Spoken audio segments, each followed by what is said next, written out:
Right now, people in Northwest Indiana are cleaning up from last night's storm. Water overflowing from sewers shot into hundreds of basements. Our Lauren Victory's live for us in Hammond, where homeowners got hit especially hard. I'm sure it's been a busy day of cleanup, Lauren. Sure has, Marie. Well, you wouldn't believe it now since everything is basically dry, but a viewer who lives on this block in Hammond told me he felt like he had a riverside home last night. And from this very spot, we have picture proof of what he was talking about. No asphalt in sight, murky water only. We spoke with people who live about 5 minutes from here who were dealing with a similar situation. Every few seconds, spurts of water pour out of Paulina Aurelio's basement. The one she and her husband finished only a year ago. Our dining room table, chairs, the couch for sure, all of the cabinets. All wet.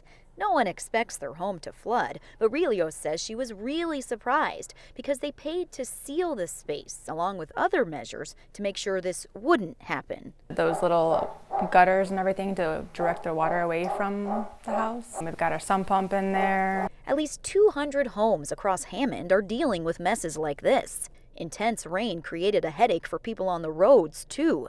Driver Theodore Cools tells CBS News Chicago he got stuck as waters began to rise not far from the Indiana Toll Road. Cools flew his drone to assess the situation and decided to stay put to stay safe. Mother Nature didn't spare Mother Mary either.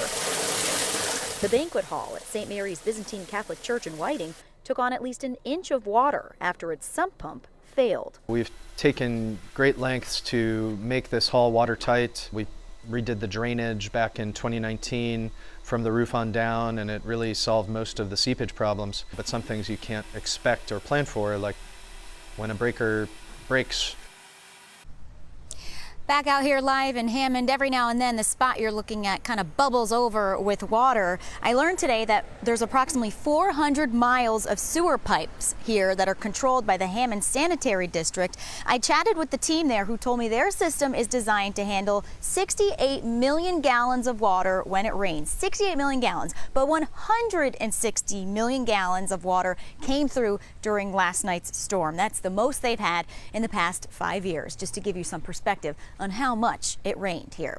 Live in Hammond, I'm Lauren Victory, CBS News Chicago. Oh yeah, that is a huge number and no doubt a strain on that system. Thank you, Lauren.